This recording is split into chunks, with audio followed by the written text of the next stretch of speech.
All right, welcome everyone to the Xojo webinar. Today's topic is cross-platform desktop apps. So a bit about cross-platform desktop apps. Well, these days, they're pretty necessary. There's a lot of people that are using a lot of different types of computers, perhaps even more so than they were in the past. Obviously, Windows remains incredibly common, particularly in businesses. But Mac is also becoming more and more common. And even Linux, although, this year is not the year of Linux on the desktop, and Linux is not quite as prevalent as the other two, you are starting to see more and more businesses that are taking advantage of the cost savings that Linux brings by having some desktops set up that run Linux. And then, of course, you also have Raspberry Pi. Not that people necessarily are using those as their full-blown desktop computer, but they are using them in other ways, and you can actually make desktop apps for them using Xojo. And when customers want apps that are desktop apps, they generally want these apps to be native apps. They don't want, these hokey dokey things that kind of work but don't look anything like any other desktop app, maybe feel more like a web app or a little weird. They really, use a lot of CPU power, a lot of memory. You see that with apps that are like, say, the Slack app, which looks almost exactly like the Slack website, but is an enormous resource hog. That may operate as a desktop app, but it's not a native desktop app, so it doesn't quite work as great as people want it to. And if you've ever asked yourself, gosh, I wish we could make our apps more quickly, or I wish I could just make apps more quickly. And if you've been playing around with other mainstream cross-platform development tools, you may have found that they can be a bit frustrating. Well, if any of these things apply to you, as I like to say, get off the pain train, because Xojo is the solution you're looking for. So what is Xojo? Well, it's a lot of things, actually. The name encompasses many things. It encompasses the company, of course. It also encompasses the tool. And the tool itself consists of a programming language, a framework. In this case, we're talking about the desktop part. The actual tool itself, the integrated development environment, that's the app that you actually run to make your own apps. And unlike some other development tools, you can actually use Xojo on your favorite operating system. So you can run Xojo itself on Windows, you can run it on Mac, you can run it on Linux, and you can make your own apps on either of those platforms. But you can make apps for other platforms on those platforms. So if you're using Windows, you can make and build Mac apps from a Windows computer. If you're on Mac, you can make and build Windows apps from a Mac computer, and same with Linux. And Xojo just allows you to develop faster. We hear this from all our customers. Just working with Xojo is faster and easier and often more fun than working with other development tools. Xojo is free to use. You can actually download it for free from our website. It has essentially what we might call an unlimited trial, so to speak. You can use it with no time limits, and you only need to purchase licenses when you're ready to actually build your apps to distribute or sell or hand off to other people to use, that sort of thing. And believe it or not, Xojo has been around since 1998. The company's been around even a little bit longer than that. We had our 20th anniversary last year, but the product first shipped in 1998 in, I believe it was July. And so it's been around quite a long time. Way back then, the original version could only make Mac apps. But as you can tell, it's been expanded quite a bit in those 20 years. And of course, Xojo is cross-platform. It's been doing that for a really long time and kind of leading the charge there, and continues to be a popular way to make cross-platform apps. And Xojo apps are native. So they're native on Windows, they're native on Mac, Linux, and Raspberry Pi. You get real native apps. So how do you create desktop apps using Xojo? Well, we'll look at a demo in a moment and see how it works and all that. But just on a high level, when you start Xojo, you choose the desktop project type. And you design your app layout using the layout editor. You write your code. Xojo is object-oriented. It's also event-based, making it really easy to drop your code in events for the UI objects of your layout. And the programming language and code is very similar to Visual Basic, Java, or Python. If you've ever worked with any of those languages before, you're probably pretty comfortable jumping in and writing Xojo code.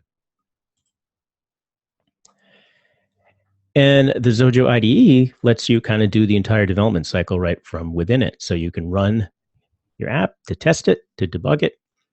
When you're happy with how things are, you can do a full compile, which also called a build. And for that, you do need a license. And then once you have your builds, you can distribute them however you want. And one really, really cool thing about Xojo compared to other cross-platform tools is if you want your actual app to be cross-platform, you just check a box next to the platform you want to build it for.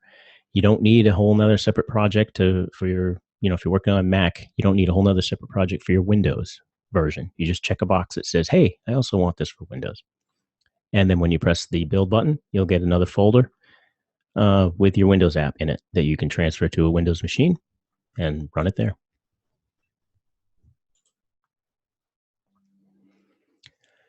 So what are some of the platform options that are available? Windows, of course. With Xojo on Windows, you can make native 32-bit and 64-bit apps, and you can also take advantage of high DPI screen resolutions. Xojo supports Windows 7, Windows 8, and Windows 10. On macOS, Xojo also creates native 32-bit and 64-bit apps that are Retina, which is just Apple's term for high DPI screens. And Xojo supports macOS 10.9 and later.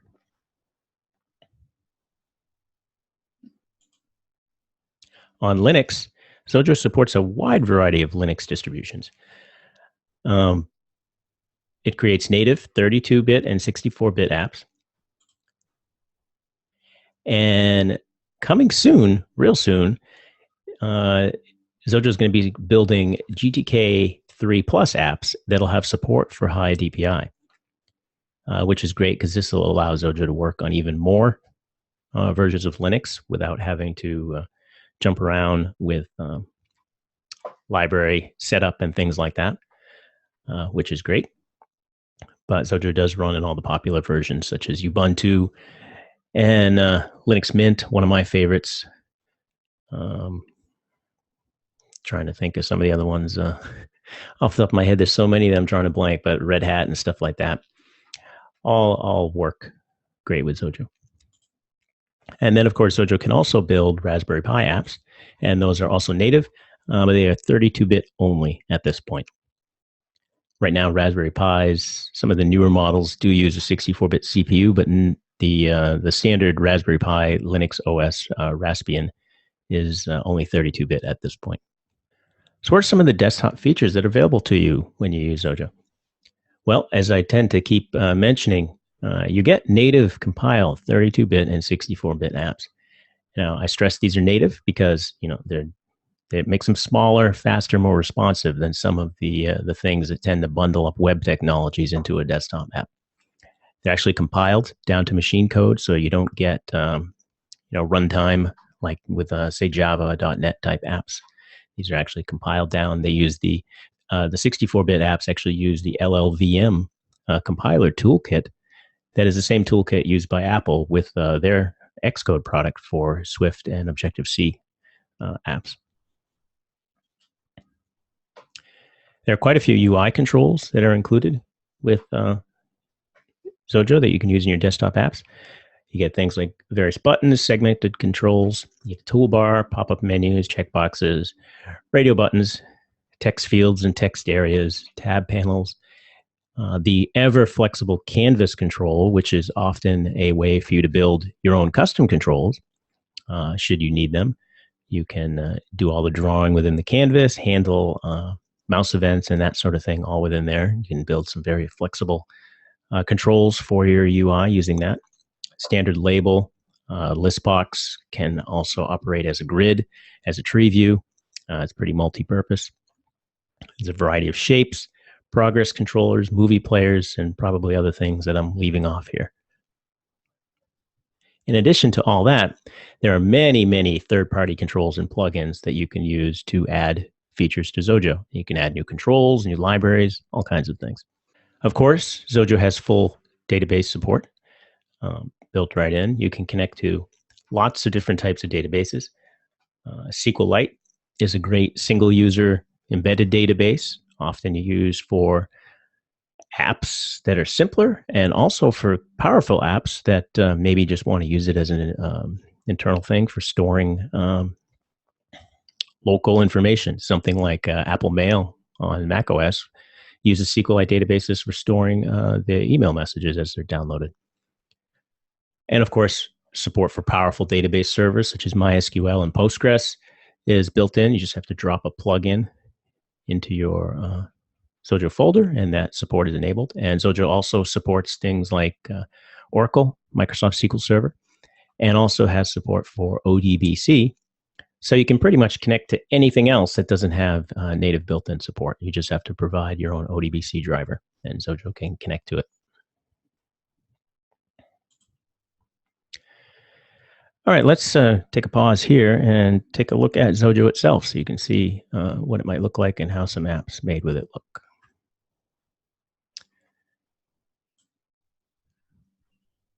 All right, so here I have Xojo running with a couple projects open, but before we do that, I'm going to jump in and create a new project so you can see what blank one looks like. So you can see I just select desktop here and enter a name, and I can click OK. So the initial setup is nice and quick, to let you jump right in. You don't have to follow a wizard of 50 screens before you can start working on your app. And then here you have what's called the Xojo workspace window, and this is the main area where you're going to work on your project. And it's divided up into a few different sections. At the top is the main toolbar, some buttons for commonly used items. On the left-hand side is the navigator, which shows your project structure and all the items that are in your project.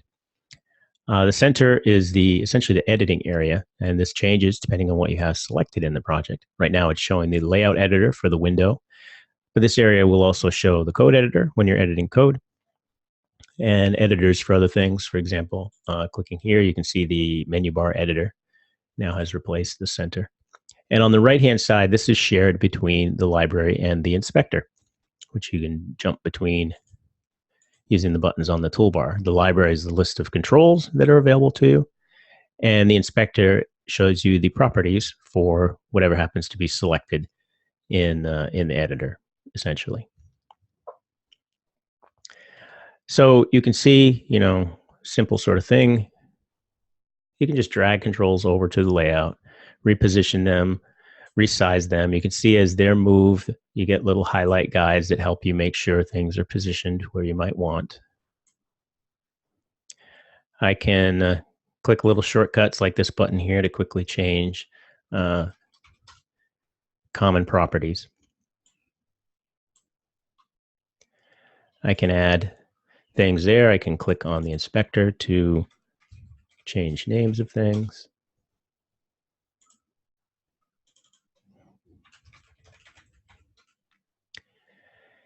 And you can see there's a wide variety of properties that vary depending on the type of control, and that are all, you can scroll through the list, see all of them. Their more advanced properties are displayed on the advanced section of the inspector. I can double click on a control to open the event handler window. And here it shows the event handler, the events that, in this case, a button can respond to. And you see there's quite a few.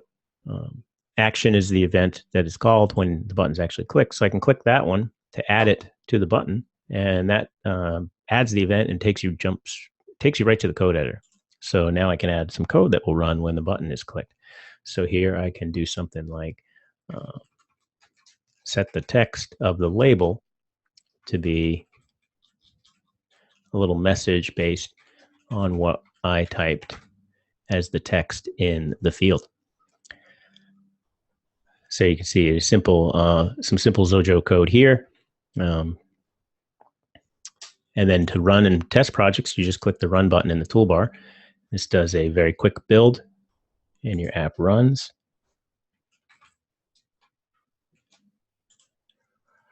And you can test it out real quick. Xojo, of course, has a debugger and all that good stuff that makes it, easier to make sure your more complicated and powerful projects work the way you expect them to. But this is generally the gist of how you work with Xojo. You can, of course, have multiple projects open at once. That can be handy sometimes if you need to, copy code between the project. As you can see here, I have 3 projects that are open. And let's take a look at one of the, well, before I do that, I want to point out, as I mentioned it in the slides, right here in the build settings, you can see the options for the different platforms you can build for. You've got Mac, which still says OS 10. That'll change to, say, Mac OS in the next release. Windows and Linux. And right now, if I wanted to build my app, I would just click the build button. This would create a folder on the disk. Actually, let me save it first, since then I can. Oh, it put it here on the desktop, so that's good. Since I hadn't saved it, normally when you build, it puts the build folder next to where you save the project. But since I hadn't saved, I wasn't certain where it would stick it. But it put it on the desktop. It must have that set in the preferences. So you can see here there's a folder created with the app in it that I could just double click and run. I could, put that on the internet somewhere. People could download it, whatever works for how you're doing it. But if I wanted to also have the Windows version, in this case, I can just check the box for Windows. I can check the box for Linux. And then I can hit the build, and you can see it'll build one after another for each of the platforms. And then when I open the build folder, there's now a separate folder for each of them. And if I go on the Windows one, you'll see there's now an actual exe. You can copy this folder right over to Windows, and it would run there. On Linux, the same thing. There's a Linux app and its related libraries. I could just copy that to Linux and run it there, which is great. I don't need separate things here. It's going to use the same exact layout that I've created here, but instead be using the native controls on Windows or Linux.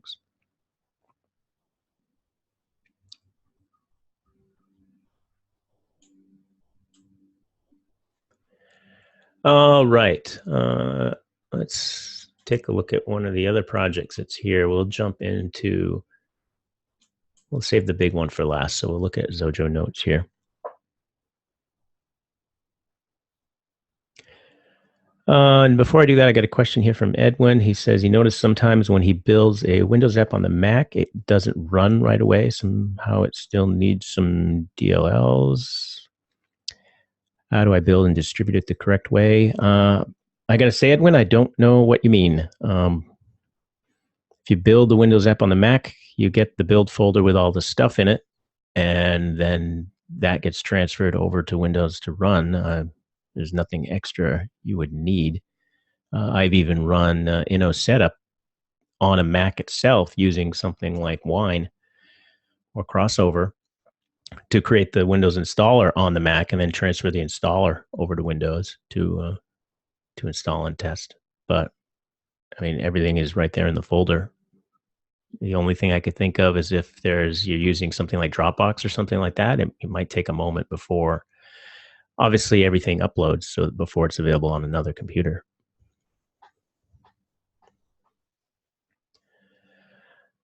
All right, so this project here is Xojo Notes.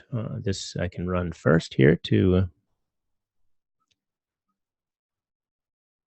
see what it looks like. And you can see this is a simple little app. It has a list of essentially items here in the middle.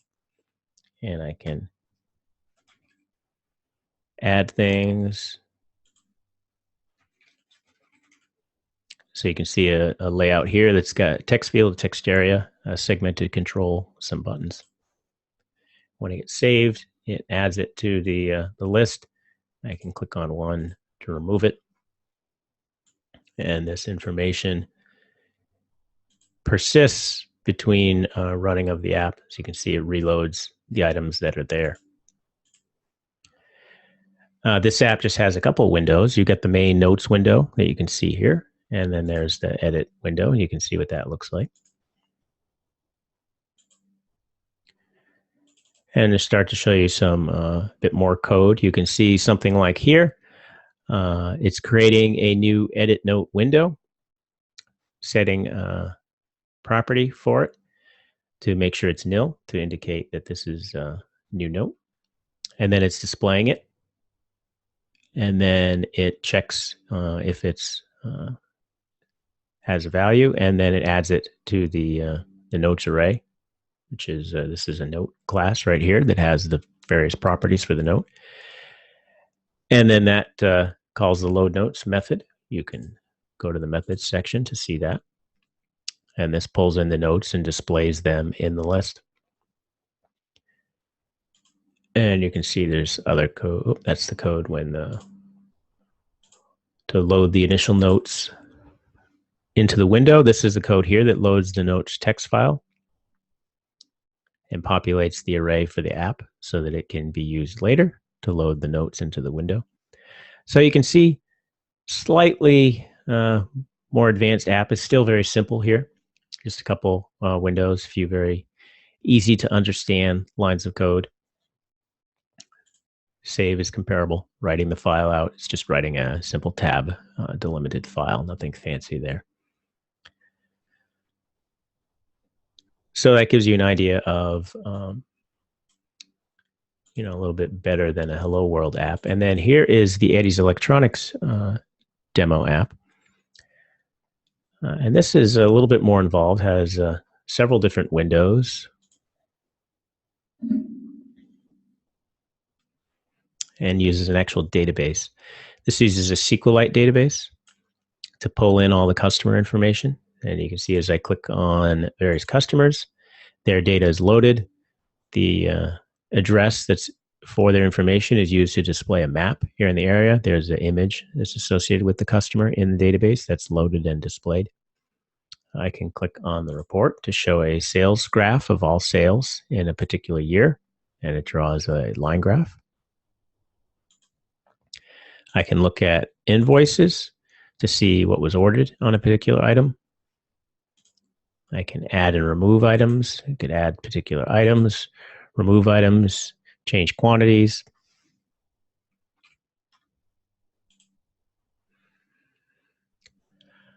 Add all new invoices. So a much more powerful app that it starts to become more typical of the type of things that businesses might need to be able to create. So what does this look like?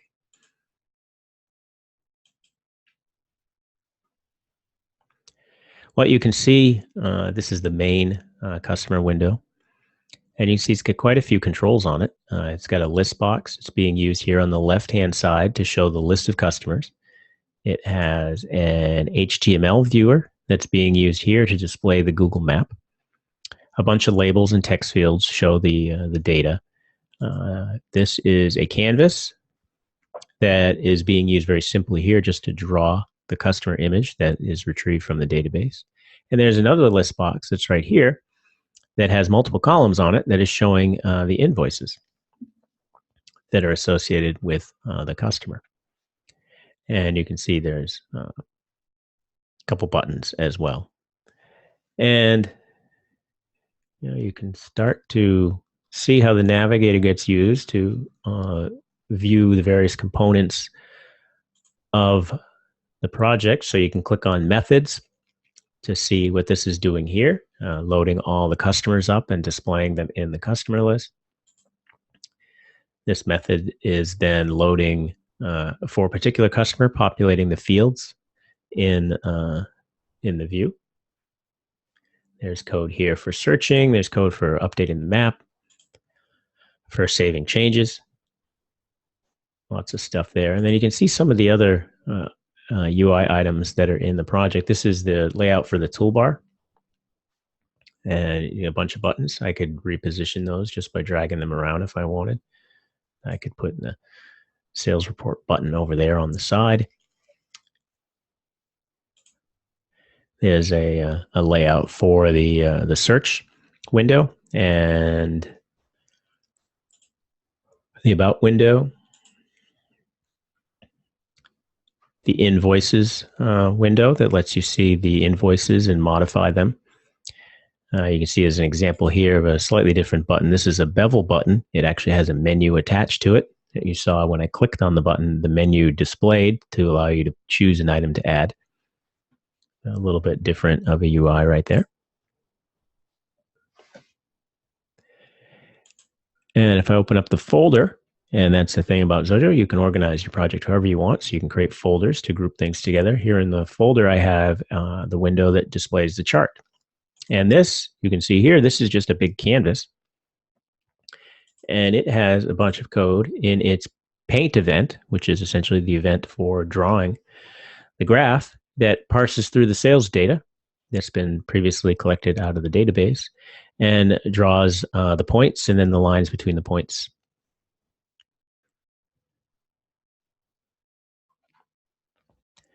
And the last thing to point out here is the code that's used to connect to the database and retrieve stuff from the database. And this is essentially another class based on the SQLite database. And it has a bunch of methods on it to essentially update things or find things with the SQL kind of embedded in here. And the purpose of this particular design is to keep the database related code kind of isolated to one area of the app. So you don't end up with your app having essentially SQL statements kind of scattered throughout it.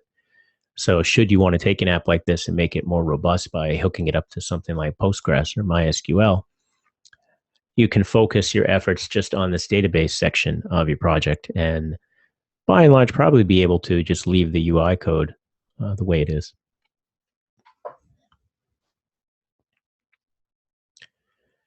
All right, so that is Eddie's Electronics. So let's jump back here to the keynote. So Eddie's Electronics, I wanted to point out, that's a demo that uses multiple windows, lots of code, SQLite database. And the full source for this is included with Xojo itself. So you can, when you download Xojo and you're playing around with it, you can go to the examples right there at the beginning in the chooser window that pops up. Instead of picking desktop, click on examples and you can click on sample apps and you'll see Eddie's Electronics right in there. You can open it up, look around, run it, make some changes, play with it. It's a fun way to learn. So, of course, you should use Xojo along with more than 200,000 other users around the world. And remember, Xojo is not just for desktop apps.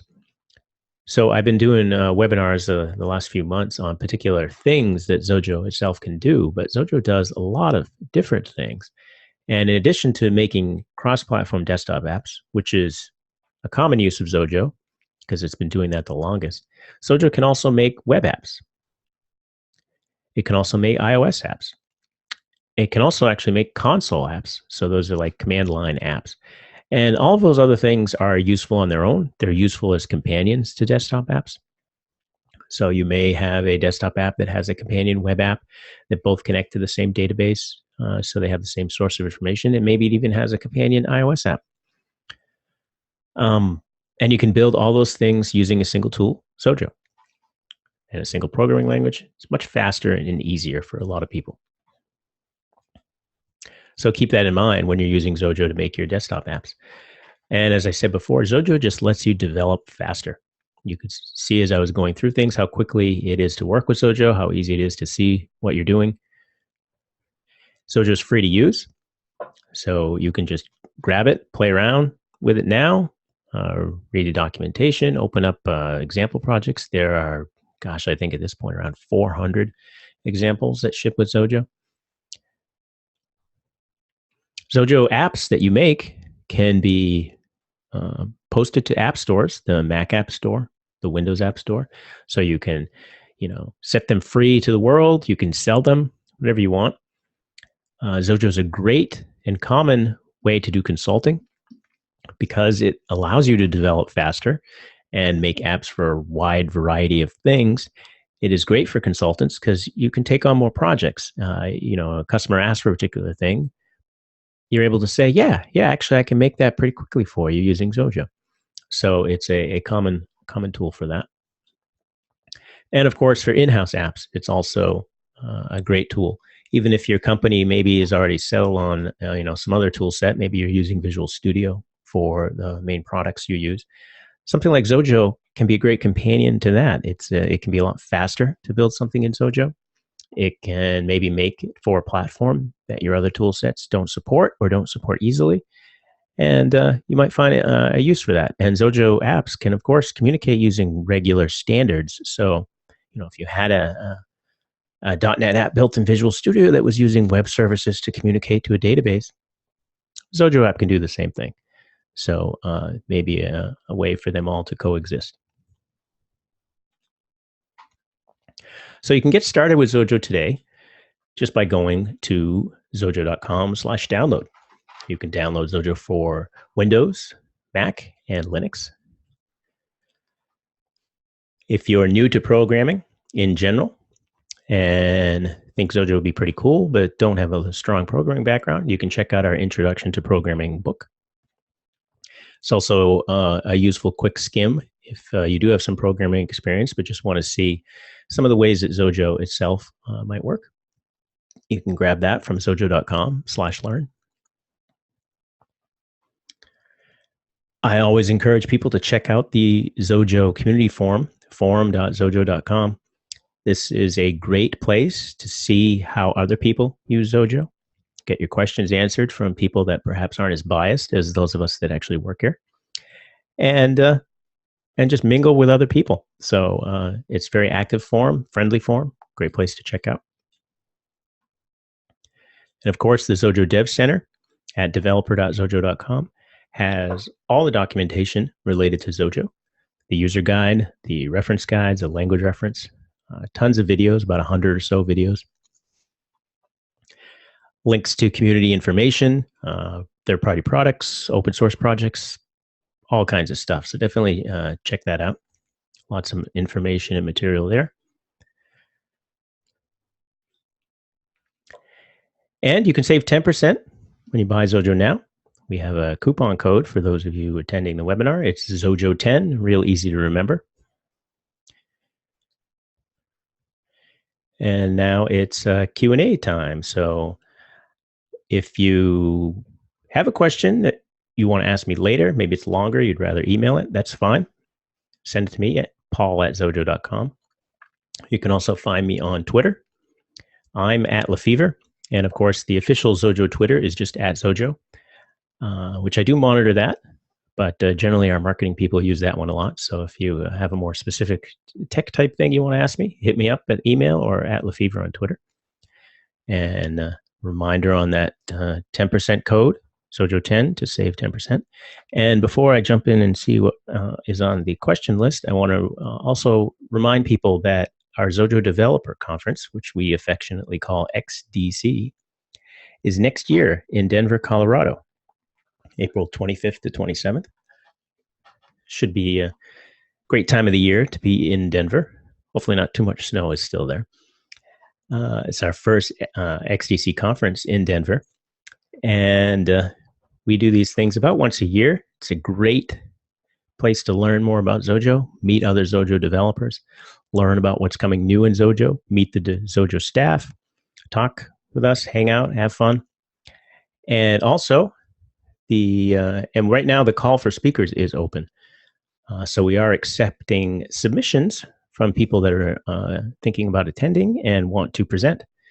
And so session proposal submissions are due by the end of this month. So you got a few more days. So if you have a topic that you kind of are an expert on, and I like to say everybody's an expert on something, and you think other Xojo developers might find it interesting, and it doesn't necessarily have to be super Xojo specific. It could be a topic on databases. It could be a topic on, I used to use this other tool and I switched to Xojo and this is how I did it, that sort of thing. You can send it off to us. Those need to be sent to Dana at Xojo.com, if I remember correctly. Or you can always send it to me and I can pass it along to the right person. And you can find out more at Xojo.com/XDC. I want to thank everyone for attending the Xojo webinar. Have a great day.